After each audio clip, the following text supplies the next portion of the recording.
33년 전 11월 13일 네. 여기가 점심시간이 이제 끝나갈 무렵이었습니다. 저쪽에서 이제 우리 친구들이 3층에서 모여 있다가 이제 경비들한테 플래카드를 뺏기니까 그 친구들한테 내려가서 담배 가게 앞에 있으라. 그렇죠. 여기 있으라 그래서 친구들 여기 내려와 있고 그 뒤에 저 친구는 이제 저 2층에서 내려와서 일로 걸어 내려오더니 나를 불러서 내가 따라가니까 여기 바로 이 앞에 여기서 불을 댕기고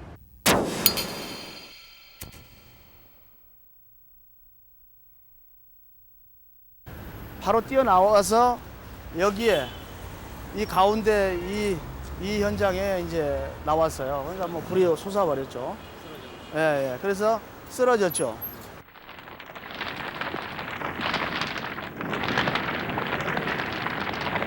여기서 다시 일어서서 비틀거리는 모습으로 이제 요 가운데까지 걸어가는 거예요. 네, 가운데까지. 남은 힘을 쥐어짜는 듯한 절규가 그에게서 흘러나왔습니다.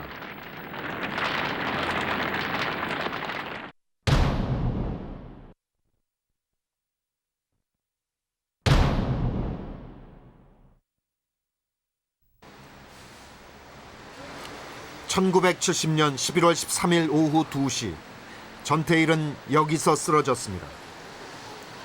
그리고 그는 꺼지지 않는 노동 해방의 불꽃이 되었습니다.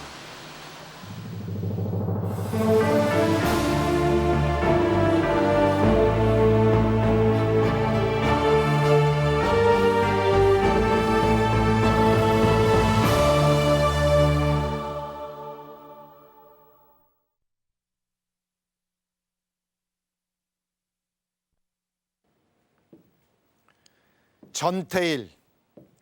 우리는 그를 영원한 노동자의 벗 그리고 인간 해방의 불꽃이라 부릅니다. 1960년대가 4.19로 시작됐다면 1970년대는 전태일이 열었다 이렇게 얘기하기도 합니다. 스스로 자기 몸에 휘발유를 붓고 불을 붙인 사람. 그는 도대체 왜 분신이라는 극단적인 방법으로 저항할 수밖에 없었던 것일까요? 여기 노트 5권이 있습니다.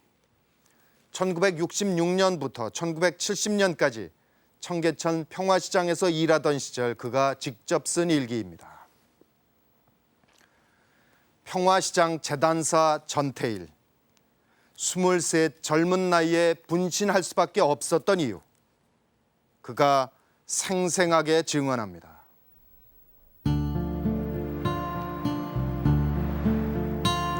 1961년 청계천에 길이 600m에 걸친 3층 건물이 들어섰습니다.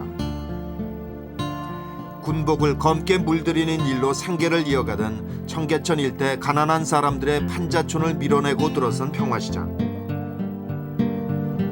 그 시절 옷 한 가지 변변치 않았던 사람들은 앞다퉈 평화시장에 몰려들었습니다.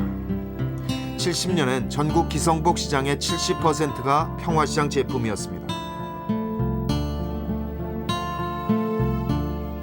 하루에도 몇천 벌씩 옷이 만들어졌던 곳은 평화시장 2, 3층에 자리 잡은 영세 작업장. 전태일은 400여 개 작업장이 닭장처럼 붙어있는 평화시장에서 재단사로 일했습니다.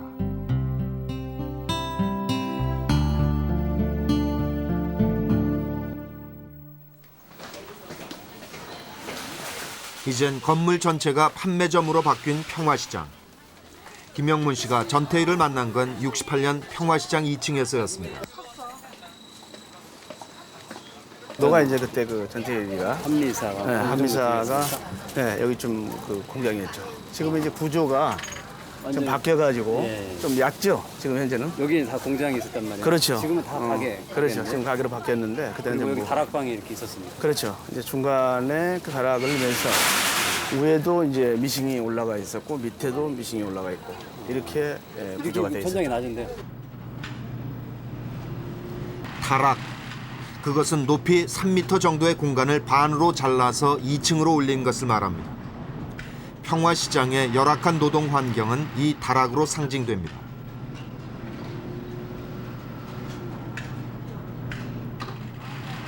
훗날 전태일이 조사한 근로 환경을 보면 평화시장, 통일상가 동화시장에 있는 800여 개 작업장은 예외 없이 1.5m에서 1.6m 높이의 다락으로 개조돼 있었습니다.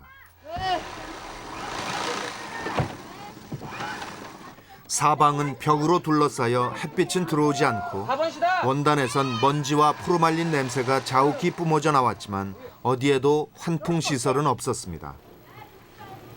머리 위엔 칸막이가 수평으로 가로질러 있어서 일어서기는커녕 허리조차 펴기 어려웠습니다. 일어서면 저처럼 제가 적어도 쓸 수가 없어요. 이제 12살.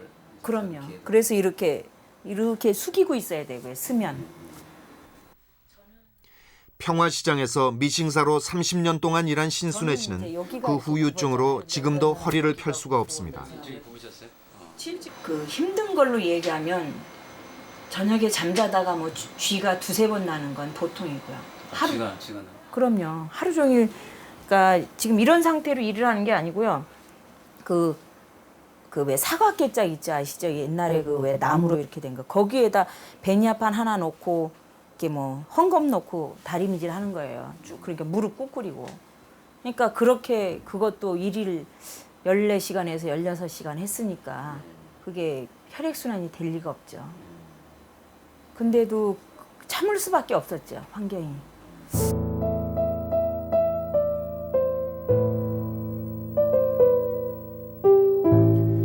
15시간씩 다리가 조금도 쉬지 않고 아프니 정말 죽고 싶다. 다락 2층에서 재단을 하던 전태일 역시 이렇게 고통을 호소하고 있었습니다.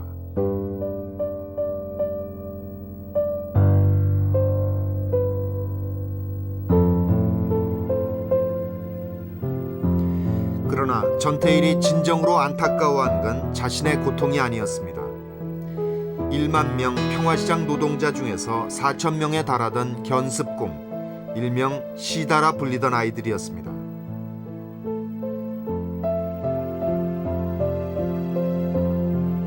10살부터 15살까지 모두 가난과 배고픔에 쫓겨 평화시장으로 온 아이들이었습니다.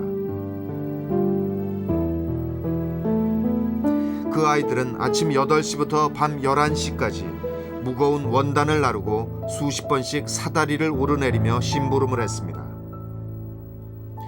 고사리 같은 손에 피가 나도록 실밥을 뜯지만 아이들 일당은 단돈 50원. 당시 커피 한 잔 값으로 밥 한 끼 제대로 사 먹을 수 없는 돈이었습니다. 그 정신을 못 사고 내는 어떻게 되나. 나이 어리지 않습니까? 보통 15, 16, 17 그런 애들이니까 말이야. 거기 구멍가가라고 군데 가끔 있어요. 거기 가서 말이죠. 입에다 손가락을 열고서는 이러고서는 자기 먹고 싶은 거를 쳐다보고 있어요.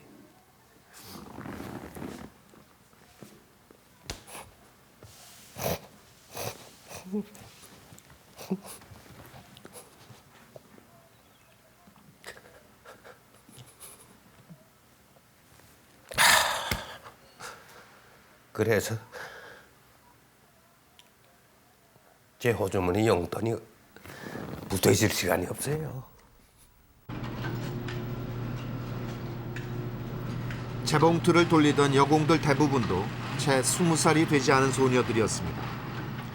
어두운 다락에 갇혀 혹사당하는지조차 모르고 일하던 아이들의 현실. 그것은 전태일에게 고통이었고 분노였습니다.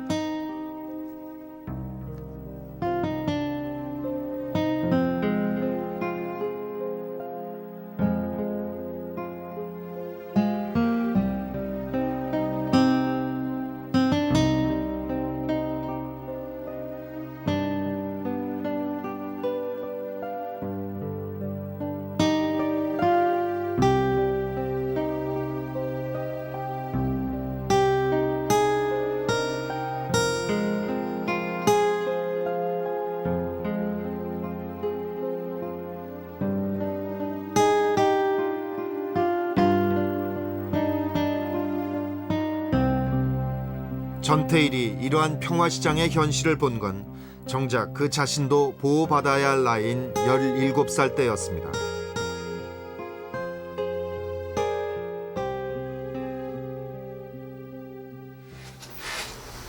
그때 17 견습공으로 처음 전태일을 만난 이희도 씨.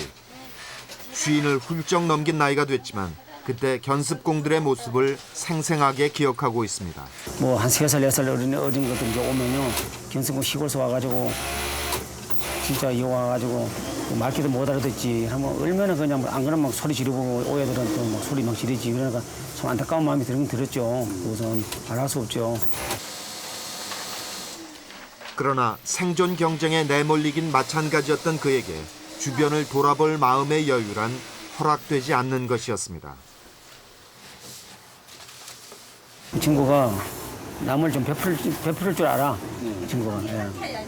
사람이 왜냐면 냉정하지 않고 이렇게 뭐 사람이 예를 들어서 크게 좋은 것보다도 남이 이제 예를 들어서 자기가 배고프면 남은 더 배고프다 이런 그걸 한 가지 이제 앞서가면서 예, 제가 하는 항상 앞서갔어요. 그 친구가. 자신이 살려면 눈을 감아야 했던 어린 견습공들의 현실. 그러나 전태일은 그 현실을 모른 척할 수 없었습니다.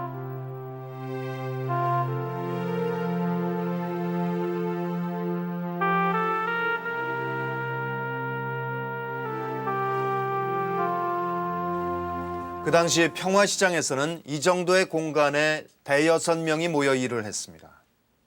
한 층을 이렇게 다락으로 나누어서 2층으로 만들었죠. 이렇게 사방이 막혀서 햇빛조차 들어오지 않는 곳에서 허리조차 펴지 못한 채 15시간씩 이렇게 계속 미싱을 돌리고 옷감을 잘랐습니다. 심지어 업주들은 10살 난 어린아이들까지 각성제를 먹여가면서 일을 시켰습니다. 평화시장은 당시 저임금 경제가 만들어낸 노동 착취의 상징이었습니다.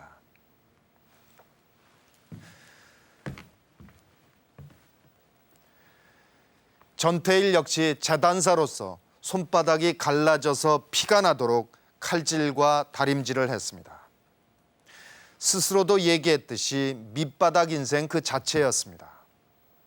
그런데도 그는 자신보다 더 낮은 곳에 있는 어린 견습공들에게 관심을 갖습니다. 그저 동정이 아니라 자신의 모든 것을 던져서 그 아이들을 구하고자 했습니다.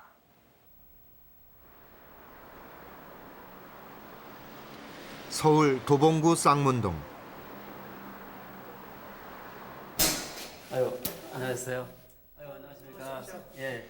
전태일의 어머니 이소선 씨는 이곳에서 아들 전태삼 씨 부부와 함께 살고 있습니다.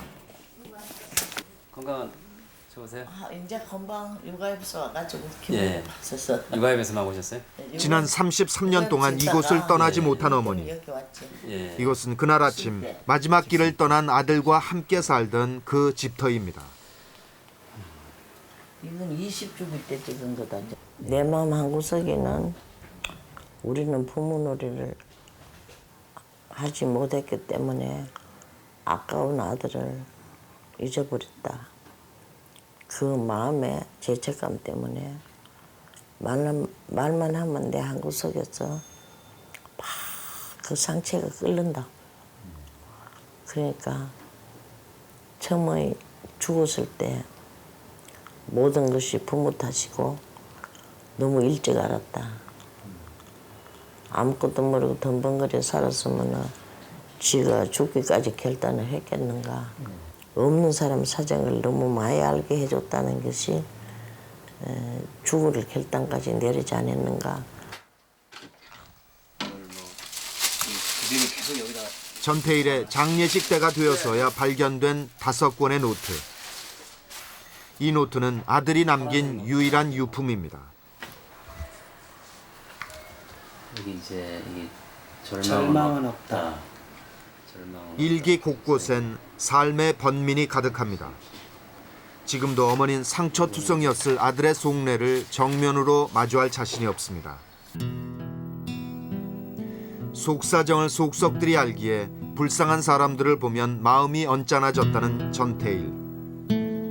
실제로 대물림된 그의 가난은 죽는 날까지 그를 괴롭혔습니다.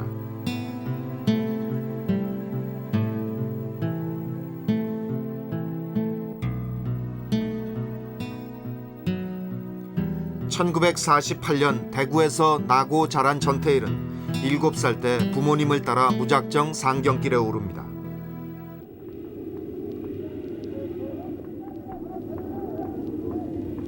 전태일 아버지는 대구에서 봉제업을 하다가 몇 번 실패했습니다. 서울에 올라와서는 여기저기 봉제 공장을 찾아다녔지만 수입이 마땅치 않았습니다. 어머니는 염천교 밑에서 노숙을 하며 아이 셋을 데리고 동량으로 삶을 이어갔습니다.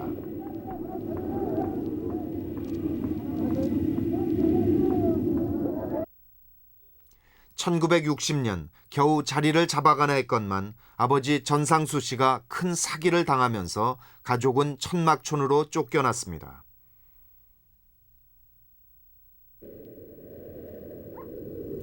전태일이 가족의 생계를 떠맡은 건 이때부터. 그의 나이 겨우 13살 때였습니다. 그때 이제 미군 부대 총 사격장이 이태원에 있었잖아요. 미군 부대 시간 가면 쫓아가가지고 꿀꿀이 죽였잖아요. 그거 이제 쓰레기로 버리는 거. 그걸 주워다 끓여서 우리가 먹고 그걸 연계를 해야 했었으니까 그 과정을 총두리 최형이 다 담당을 한 거예요. 또 나랑 그 이제 양쟁이 들고 쫓아가가지고는 그걸 얻어 가지고 와서 우리 식구가 먹어야 했었고 먹고 살아야 했었고 아버지는 기다리는데 오시지 않고. 어떻게든 돈을 벌어야 했습니다. 그러기 위해서 전태일은 거리로 나섰습니다. 신문파리는 물론 우산장수, 껌파리, 서울역에서 동대문으로 가는 손수레 뒤미리까지 닥치는 대로 일을 했습니다. 남는 시간은 동생과 함께 구두 닦기를 하고 밤에는 또 연탄 위에 놓는 산바리를 만들어 팔기도 했습니다.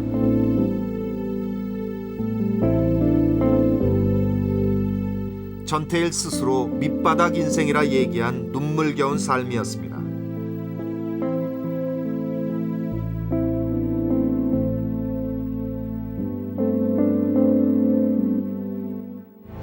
전태일 평전을 쓴 조영래 변호사는 전태일의 그때 삶을 이렇게 해석합니다.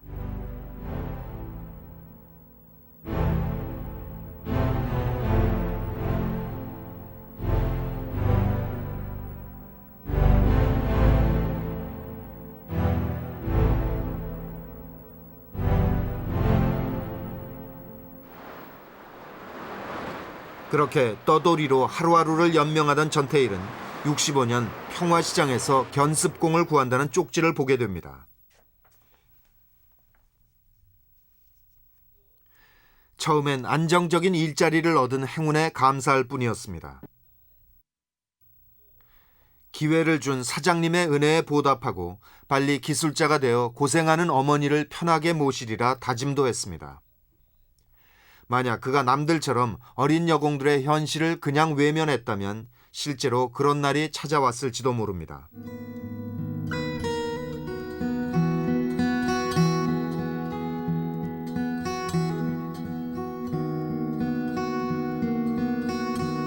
그러나 그는 66년에 미싱사를 포기하고 재단 보조일을 자청합니다. 재단사가 되면 어린 견습공들을 도울 수 있으리라 생각한 것입니다.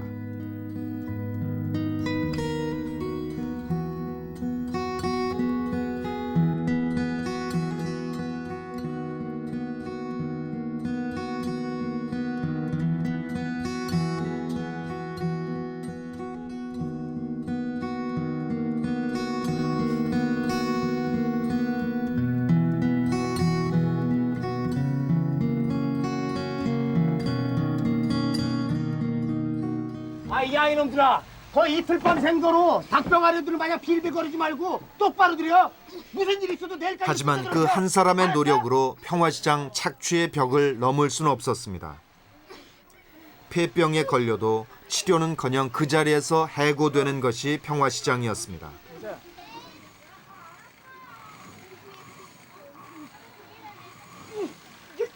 삐뚤었어요. 제 주변에서 함께 일하는 애들이 결핵을 예를 들면 뭐 각혈을 한다 그러면 행여나 옆에 친구가 알아서 사장한테 얘기하면 해고될까 봐 잘릴까 봐 그 당시에는 해고되는 게 뭐 너무나 취직할 사람들이 줄을 서 있기 때문에 그것도 정말 든든한 백이 아니면 견디기 어려웠거든요. 그래서 뭐 그런 것들을 옆에 친구한테도 비밀로 하죠.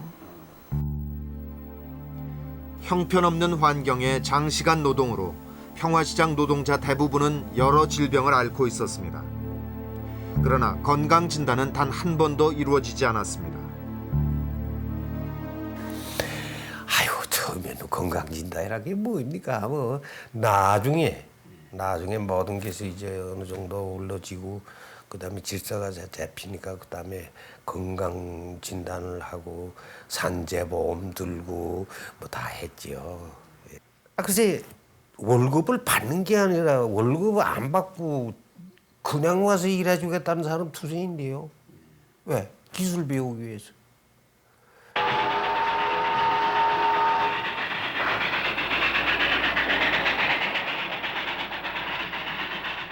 배고픈 농민들이 살 길 찾아 무작정 상경하던 때였습니다. 1965년부터 73년 사이엔 매년 50만 명이 농촌에서 도시로 가는 기차에 몸을 실었습니다. 그 결과 1960년 130만 명이었던 도시임금 노동자는 70년엔 340만 명으로 늘어났고 그들 대부분은 전태일의 가족처럼 도시 빈민으로 힘겨운 삶을 살아야 했습니다. 그 당시에 제 생활이 그러니까 그 뭐 다락방에서 허리 못 피는 정도뿐만이 아니라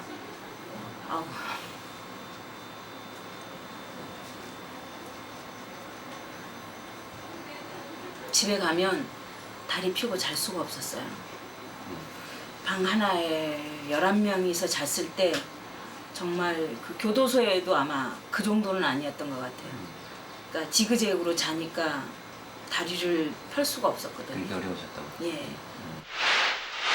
시골에서 올라온 수많은 여자아이들은 방직 공장과 가발 공장으로 들어갔습니다. 가족을 부양하기 위해서 온갖 착취에도 그저 순응할 수밖에 없었던 어린 누이들이야말로 그때 고도 성장의 직접적인 원동력이었습니다. 수출 정진을 가로막고 있는 모든 애로를 과감하게 타개해 나가고 1971년도에 가서는 10억 불 이상의 수출 실적을 반드시 올릴 수 있다고 나는 믿는 것입니다.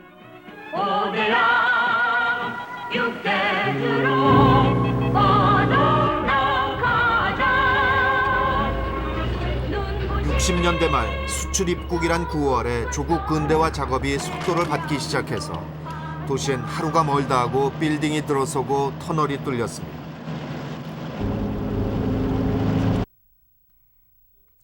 이른바 한강의 기적이 이루어지기 시작한 그때 70년에 개통된 경부고속도로는 세계 어디에서도 유례없이 빠른 속도로 농촌을 붕괴시키며 농민을 이른바 산업전사로 도시에 유입시켰습니다. 개발 혹은 성장을 향한 일종의 총동원 체제의 성격을 있습니다. 국가 주도적인 총동원 체제로서의 성격이 있습니다. 이것은 취약한 기반에 섰던 이 기업들이라든지 혹은 한국의 자본가들이 제발로 설 수 있도록 하기 위해서 우리 사회에 존재하는 정치적, 경제적 모든 자원들을 집중시켜주는 그리고 그 속에서 노동자들이 희생을 강요하는 어떤 체제였다고 봅니다. 경제개발에 필요한 자본을 외국에서 들여오고 그리고 원료와 기술도 들여오고 그것과 국내에 있는 이제 유일한 자원이라고 하는 값싼 노동력과 합쳐서 나온 생산물을 외국에 주로 수출하는 이런 방식을 택했기 때문에 저임금 장시간으로 표현되는 열악한 노동 조건이 경제개발의 원동력이 되었단 말이죠. 그것을 유지하려다 보니까 정책적으로도 저임금 상태를 유지하게 되고 청계천 하늘 위를 꿰뚫는 3일 고가 고속도로가 개통됐습니다. 1969년 3월 개통된 3일 고가도로. 16m의 이 고가도로는 청계천 하류인 용도.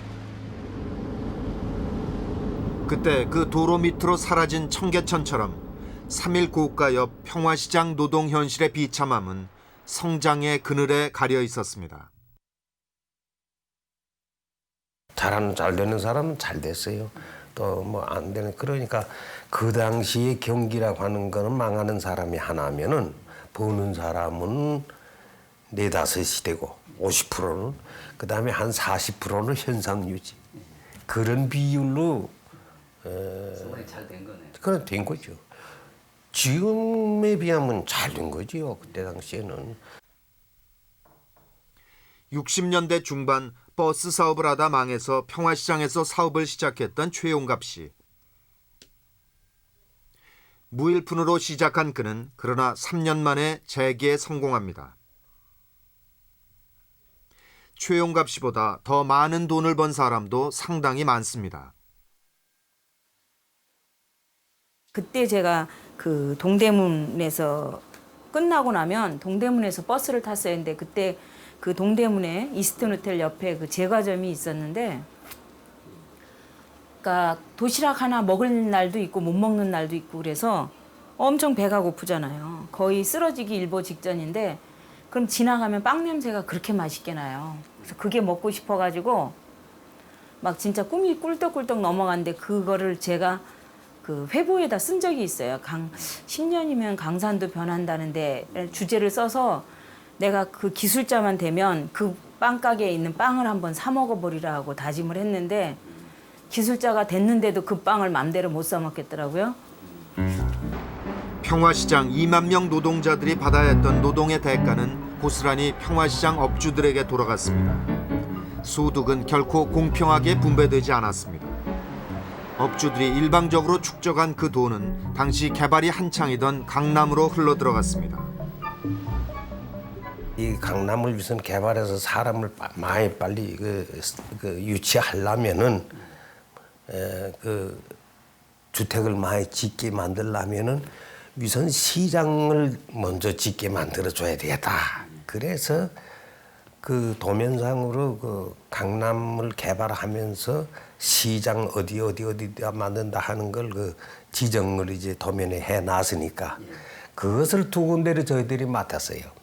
그래서 이 지금의 영동시장, 또 그리고 요 뒤에 있는 요 강남시장, 강남상가라고 있습니다. 요것이 그 동화상가의 건물입니다. 이게 전부가. 강남 개발과 때를 같이해 빈민촌엔 무자비한 철거바람이 불어닥쳤습니다.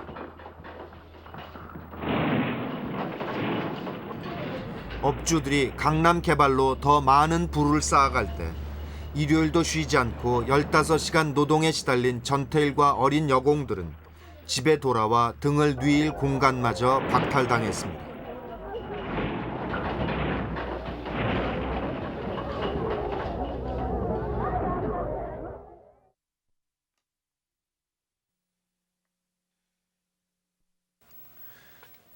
(1966년) 보조 재단사가 된 다음에 전태일은 평화시장이 있는 동대문에서 집이 있는 도봉산까지 2-3시간씩 걸어서 퇴근하는 일이 잦았습니다. 그것은 집에 가야 하는 차비 30원을 가지고 낮에 풀빵 30개를 사서 어린 견습공들에게 나누어 주었기 때문입니다. 여러분들은 상상이 되십니까? 동대문에서 도봉산까지. 저는 전태일이 세상을 떠난 날 또는 노동절에 그 거리를 따라 걷는 행사가 왜 지금까지 없었는지 사실은 쉽게 이해가 되질 않습니다. 전태일은 이렇듯 애를 썼지만 그 한 사람의 노력만으로 어린 견습공들의 삶이 쉽사리 나아질 수는 없었습니다. 그러던 1967년 전태일은 그의 삶을 송두리째 바꿔놓은 이 책을 만나게 됩니다.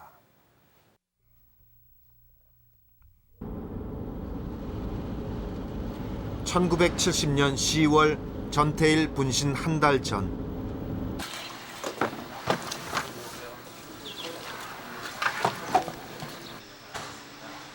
그때 노동청 근로기준국의 국장이었던 임정삼 씨는 평화시장에서 전태일을 만났습니다. 전태일의 분신 후 책임을 지고 자리에서 물러났던 임정삼 씨. 그는 그때 일을 어제처럼 기억하고 있습니다.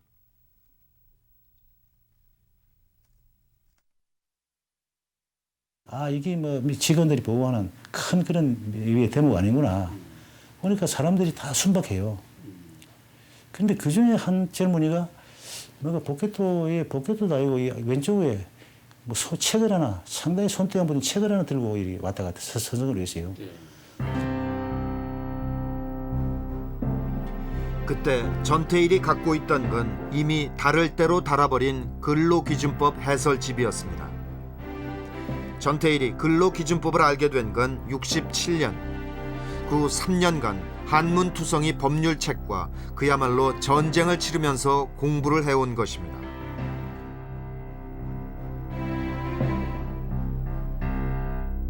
전태일인데 물었어요. 이제 당신 그 젊은이 가지고 있는 그 책이 무슨 책이 이렇게 됐어요.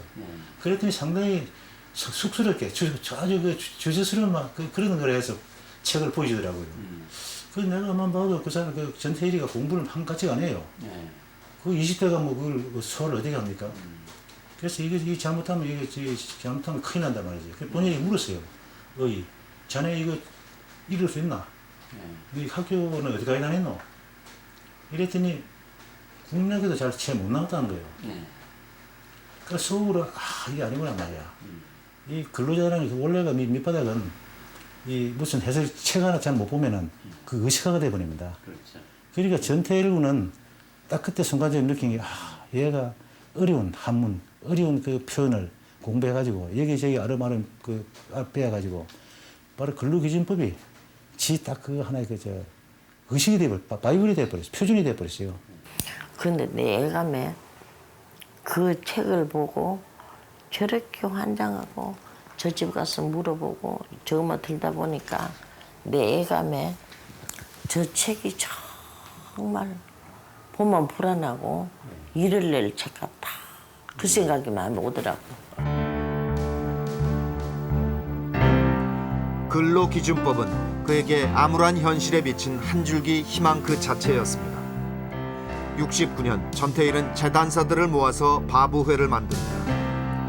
법이 이미 있는데 그걸 몰랐으니 참으로 바보였다는 뜻에서 지어진 이름이었습니다. 정기적인 건강 진단은 물론 여성과 어린아이들에 대한 야간 근로 금지 등 그가 애타게 찾던 해답이 고스란히 담겨있던 근로기준법. 전태일은 바보회 회원들과 설문지를 만들어 평화시장 실태 조사에 나섰습니다. 처음에는 노동청이 우리는 뭔지도 몰랐었는데 전태일 씨는 이제 그 상당히 오래 전서부터 수기에 나와 있듯이 공부를 하고 또 그 근로기준법을 구체적으로 그 업주들이 지키도록 감독하는 관청이 노동청이라는 거 그리고 그 지키게 하는 관료가 감독관이라는 거 이런 것까지 벌써 알고 있어서 이 조사된 그 내용을 가지고 노동청에 가서 진정을 하자. 그래서 우리가 한 여러 번 좀 갔었어요. 그는 법이 지켜지지 않는 평화시장의 실태를 노동청에 진정하기에 이릅니다. 그러나 어이없게도 노동청은 진정서를 거들떠 보지도 않았습니다. 그 당시에 우리 이 산업 현장이 어디를 가도 그 근로기준법이라고 하는 잣대를 놓고 맞춰보면은 맞을 곳이 아무데도 없습니다. 우리나라의 공무원은 좀 외람된 말씀입니다만은 그 성서에서 나오는 솔로몬의 지혜를 가지고 이 행정에 임해야지 그 법대로 하면은 살 사람이 아무도 없어요. 사실 그 당시의 주무관청인 노동청은 말이죠. 말하자면 이렇게 취약한 기반에선 그리고 저임금 장시간 노동으로 상징되는 당시의 대단히 수탈적인 축첩체제, 자본주의적인 체제에 저항하는 일체의 저항에 대해서 경찰국가적 탄압을 하는 하나 그 일기구로서 하부 기구로서의 성격을 갖고 있는 것이죠. 노동자들의 경제적 요구라든지 정치적 저항에 대해서 전면적인 탄압을 하는 권위주의적 국가기구의 가장 선도적인 파수꾼적인 기구로서의 성격을 갖고 있었던 것이죠. 그래서 당시에 전태일이 노동청의 수탈에 진정을 하고 이런 국가기구를 통해서 뭔가 자신들의 요구가 자신들의 조건이 개선되기를 바라는 어떻게 보면 허망한 기대를 가지고 노력을 많이 했었습니다. 업주의 불법 행위를 정부가 묵인하는 현실. 전태일은 큰 충격을 받지 않을 수 없었습니다. 업주에 대한 고발이 불가능하다는 것을 깨달은 전태일은 한 가지 엉뚱한 생각을 해냅니다. 법을 지키는 업체를 만들어서 법을 지키면서도 얼마든지 업주와 노동자 모두 잘 살 수 있다는 것을 세상에 보여주자는 것이었습니다.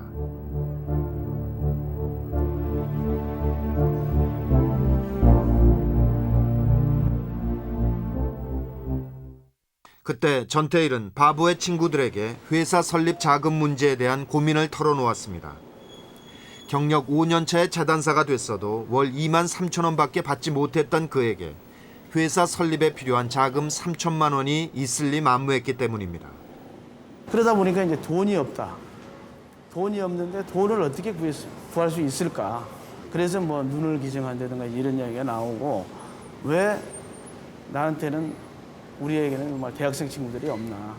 대학생 친구가 있으면 그 부모를 찾아가서 이야기를 해서라도 뭐 어떤 눈을 어디다 기증을 하든 뭐를 하든 친구 그 부모한테 이야기를 해서 그런 걸 좀 얻어내는 이런 연구도 하고 항상 여러 가지 말을 해요.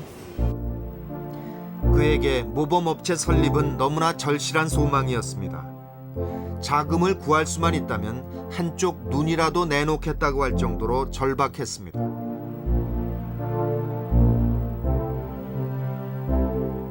실제로 그는 때마침 신문에 난 시각장애인의 기사를 읽고 신문사에 자신의 한쪽 눈을 기증하겠다는 편지를 보내기도 했습니다. 자신의 선행이 알려지면 독지가가 나타날지도 모른다고 생각했던 것입니다. 그러나 그 편지는 허망한 메아리로 끝나고 말았습니다.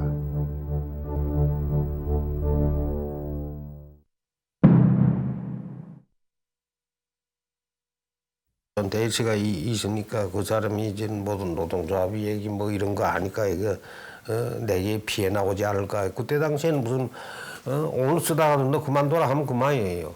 그럴 때니까 뭐 전태일 씨는 내보냈고 또 전태일 씨가 다른 데 가서 또 있으면 또 그러니까 그게 이제 몇 달 가다가 보니까 그 이제 전태일 씨는 이런 사람이다 하는 거 이제 소문 났지요.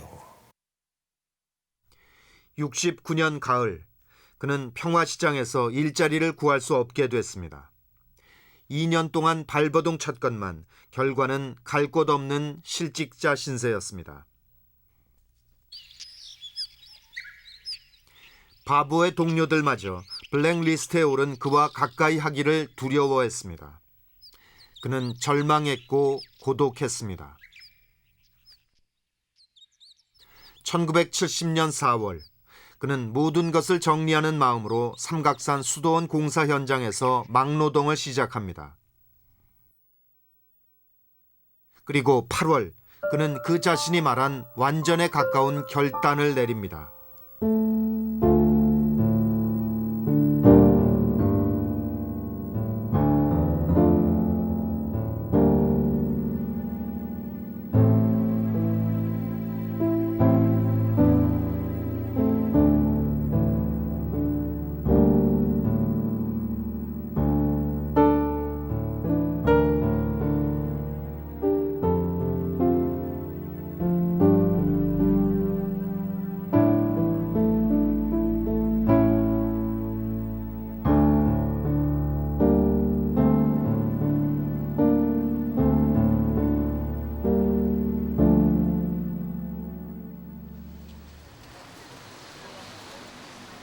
평화시장에 전태일이 다시 모습을 나타낸 건 1970년 9월.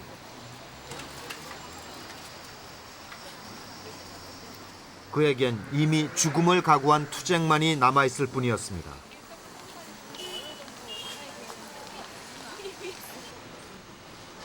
지금까지도 모임을 갖고 있는 삼동의 사람들. 삼동에는 평화시장으로 돌아온 전태일이 바보회를 해체하고 새로 만든 단체였습니다. 평화시장, 동화시장, 통일상가 이 세 동의 재단사를 모으기 위해서 전태일은 주머니 돈을 아낌없이 털어놓곤 했습니다. 또래 중에서 컸잖아. 그래서 농구하라고 우리가 보내라고 그랬었죠. 타방에 가서 그렇게 앉아가지고 야 이 새끼야 너 이야기해봐. 야 니 새끼가 해봐. 뭐 서로 이렇게 뭐 욕을 넣어가지고 보통 하는 이야기로 하는데 여러분 이렇게 하면 안 된다고. 여러분 이제 정식 회의를 하십시다. 그리고 이승철 씨 이야기해 보십시오. 뭐 최종희 씨 이야기해 주십시오. 뭐 김용문 씨 이야기해 주십시오. 그렇게 계속 이야기를 하니까 그 분위기 아주 우리가 휩쓸려 가더라고요. 그래서 나중에는 정말 서로 존칭을 써가면서 그 친목회 그 삼동회를 결성을 했고요. 61년 노동조합 재건위원회 지위로 탄생한 한국노총의 산별노조는 그때 정부 하위 조직이나 다름없는 어용노조였습니다. 반면 순수한 노동자 단체인 삼동회는 훗날 청계 피복노조로 발전해 갑니다.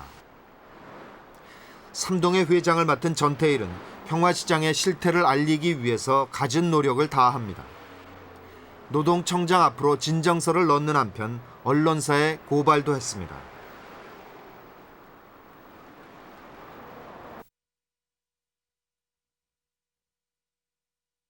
그러자 70년 10월 7일 경향신문에 평화시장의 참상을 고발하는 기사가 사회면 머릿기사로 실리는 기적이 일어났습니다.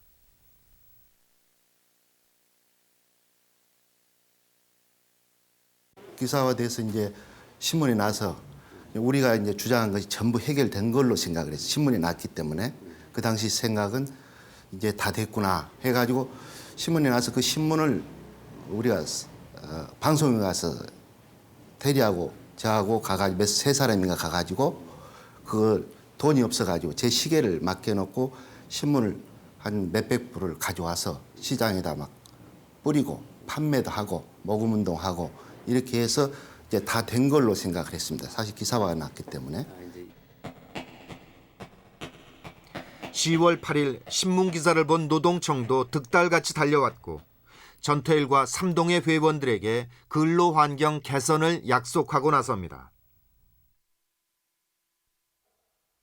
그럼 두 번째 만났을 때는 내가 외국에 회의를 가는데 야, 지금 노동청에서 분명히 너희들에게 약속을 했을 기다. 개선해 주겠다. 그 다음에 너희들이 봤지. 그 기계까지 가져와서 뭐 바짝바짝하고 뭐 검사 안 하더라. 그게 하나는 먼지도 보고 하나는 불의 밝기도 보고 예? 그 설명을 해줬어요. 이렇게 한다. 그럼 너희들 기분 안 좋나? 이 근로자들은 어떻게 보느냐. 그렇게 하니까 바로 다음 날 개선이 될 걸 알았어요. 그렇지 않습니까? 그 다음에 이제 그 고용주들은 영 기분 나쁘지. 이 엄청난 이 스트레스를 받는 거예요. 그러니까 이제 근로자들은 꼭 이제 뭐 우리가 요구하는 근로기준법을 준수하는 이런 하나의 참 좋은 말이지. 뭐 유토피아가 우리에게도 온단 말이지. 그래 상당히 뭐 박수를 치고 즐기는 좋아한 것 같아요. 그런데 이게 하루 이틀 돼도 잘 안 될 것 아닙니까? 그러나 그의 노동청에 대한 국정감사가 끝나자 노동청의 태도가 달라집니다. 평화시장의 일부 시설은 고칠 수 있지만 한국의 실정은 매주 일요일에 쉴 수는 없다는 것이었습니다. 이제 더 이상 다른 방법이 남아있지 않았습니다. 그 후 2번 시위를 시도하지만 중부 경찰서의 방해로 번번이 실패로 끝이 납니다. 평화시장엔 다시 긴 침묵이 시작됩니다.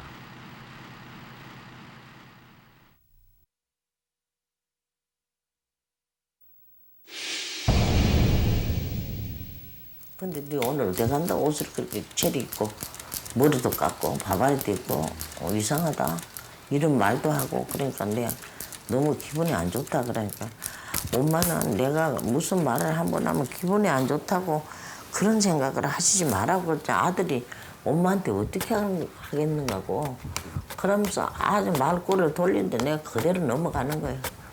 그러면서 지가 걸어놨는 논문도 이렇게 여러 번 갖고 지옥 걸어놨는 걸 하나하나 세갖고 이렇게 창 밀어놓고 또 그 물건도 생애 가장 찬란한 희망인 줄 알았으나 그저 허망한 신기루였던 근로기준법. 불을 살라고 나오는데 그대로 불을 살려가 나와가지고 그대로 뛰어나와서 근로기준법 준수해라 이렇게 손을 들고 애칩니다. 애치다가 또 쓰러집니다. 예, 쓰러진 다시 일어나서 애칩니다. 근로기준법 준수하라. 근로기준법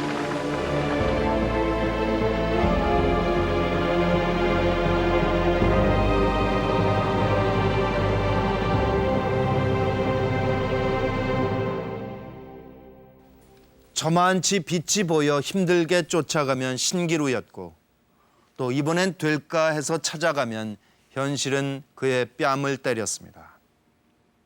업주들은 그들을 착취했고 정부는 업주들을 보호했으며 언론은 노동자를 외면했습니다.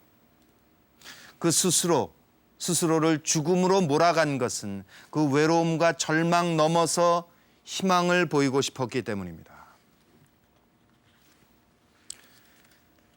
올해와 같은 내년을 만들지 않기 위해서 평화시장의 어린 동심을 구하기 위해서 그는 현실에 굴복하지 않았습니다. 그리고 굴복하지 않는 그의 정신은 1970년대 횃불이 됐습니다.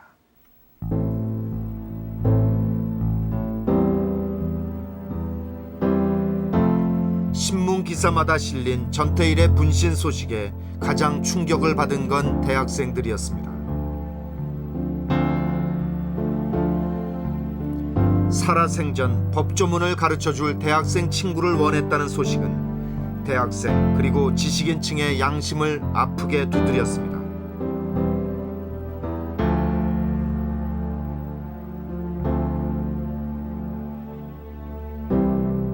연이어서 그 다음 해는 연이어서 그냥 이 노동 문제가 계속 급상승돼 올라갔습니다. 그래서 우리 학생들도 그때 뭐 투신자 한강에 투신한 사람도 있고 조희부라는 사람은 법대생인데 우리는 부끄러워서 살 수가 없다. 이래가지고 투신한 사람들. 그래가지고 우리 학생들이 노동운동에 대해서 관심을 많이 갖게 되었고 종교계에도 고통받는 민중의 삶을 외면해 왔음을 뼈아프게 각성하는 계기가 됐습니다. 잠자고 있던 소위 미온적으로 사회 문제에 대처하던 기독교로 하여금 전태일 열사의 그 분신으로 인해서 기독교계가 이거를 보다 적극적이고 투쟁적으로 여기에 응답하고 싸울 수 있게 만들었다. 김동환 목사에게 전태일은 그가 빈민을 위한 목회자로 인생 항로를 바꾸게 한 나침반이었습니다. 전태일은 저에게는 작은 예수와 같은 존재다. 그래서 그분이 어렸을 때 여기 교회를 질 때는 제가 그분을 도와줬지만 지금은 제 마음에 스승처럼 살아있는 분이 전태일이다. 전태일의 죽음은 종교계뿐 아니라 한국 사회 전체에 큰 파장을 불러일으켰습니다. 전태일은 그렇게 한국의 70년대를 연 것입니다. 많은 지식인들과 많은 국민들이 그런 노동자를 죽음으로 몰아넣는 고통의 체제, 죽음의 체제에 스스로가 공범자라는 인식을 저는 하게 됐다고 봅니다. 어떻게 보면 체제의 그 폭력성과 수탈적 성격에 대한 감수성을 저는 회복하게 됐다고 생각합니다. 하지만 그 누구보다 전태일의 뜻을 지키기 위해 치열하게 살아온 건 바로 어머니 이소선 씨입니다. 자신의 뜻을 이어달라는 아들의 유언대로 어머니는 평화시장 어린 여공들을 위해 온몸을 던져 싸웠고 마침내 청계 피복 노조를 일궈냈습니다.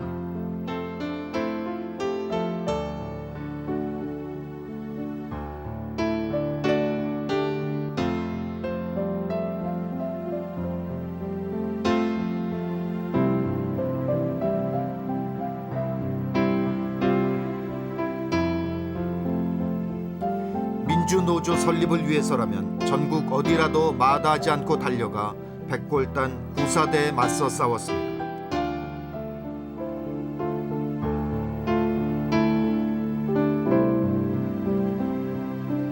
아들로 해서 어머니의 인생은 생각지도 못한 투사의 길로 바뀌어 갔습니다.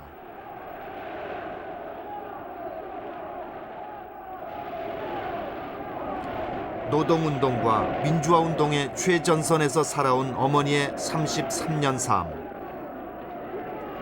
한국 노동해방운동의 상징이 된 전태일 뒤에는 바로 어머니가 있었습니다. 23세 얼굴로 봉인된 자식. 그 아들의 목까지 살아온 어머니는 이제 고2를 넘긴 할머니가 돼 있습니다. 죽는다는 결단까지 내리는 거는 참 그때는 참 너무하지 않았나. 내가 그렇게 저를 좋아하고 나를 좋아하고 아버지도 안 계시는데 어째 저렇게 죽을 수가 있었는가. 그럴 때는 죽을 때 나한테 다 말을 다 하고 죽었기 때문에 다 알고 있어요. 내 한 목숨 죽었는 바늘 만큼 창구멍을 바라보고 열심히 뛰면은 많은 아들도 생기고 많은 딸도 있으니까 내가 낳았다고 내 아들이 죽었다 생각하지 말고 외롭지도 않고 슬프지도 않을 것이다. 그렇게 18살에 오빠를 떠나보낸 여동생 전순옥 씨.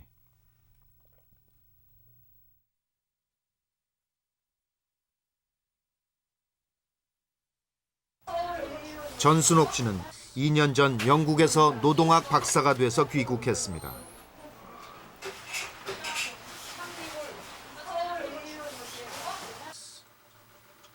조영래 변호사가 남긴 전태일 평전을 10년에 걸쳐 영어로 번역해서 올해 3월 출간했습니다.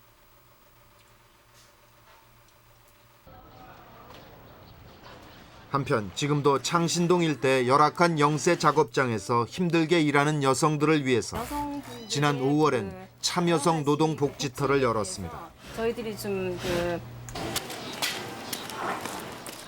전순옥 씨는 이곳에서 33년 전 오빠처럼 소외된 노동자들이 잘 살 수 있는 길을 찾고 있습니다.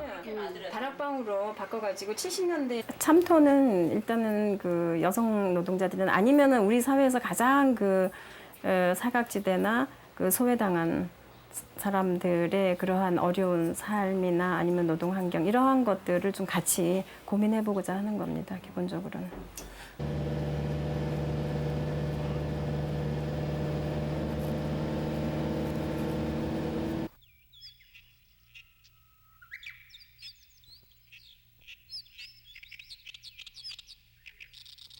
살아있는 모든 생명엔 인간답게 살 권리, 희망을 가질 권리가 있음을 알리기 위해서 절망과 고독, 그리고 배고픔과 싸우다 간 전태일.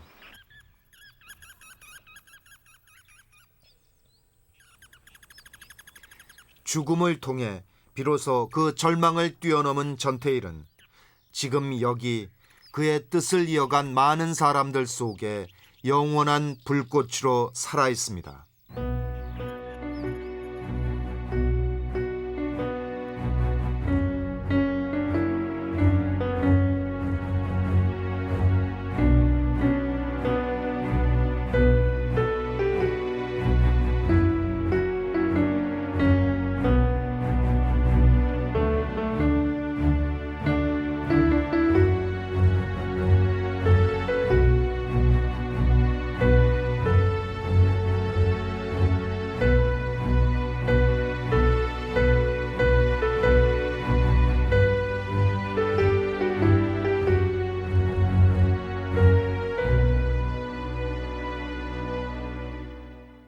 굴복하지 않는 정신이 있는 한 역사는 바꿀 수 있습니다.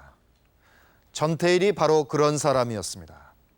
그로 해서 1970년 이후 노동운동 그리고 민주화운동 역사는 다시 쓰여지기 시작했고 지식인들은 부끄러워 현실 참여를 시작했습니다. 그가 끝까지 현실에 굴복하지 않을 수 있었던 것은 그가 인간에 대한 사랑을 가지고 있었기 때문입니다. 자신보다 못한 사람을 보살필 줄 알고 인간적인 시선으로 세상을 볼 수 있는 따뜻한 마음을 가지고 있었기 때문입니다. 너무나 인간적이기에 진보적이었던 사람. 지금도 그의 정신을 이어가는 사람들 속에서 전태일의 불꽃은 여전히 타오르고 있습니다.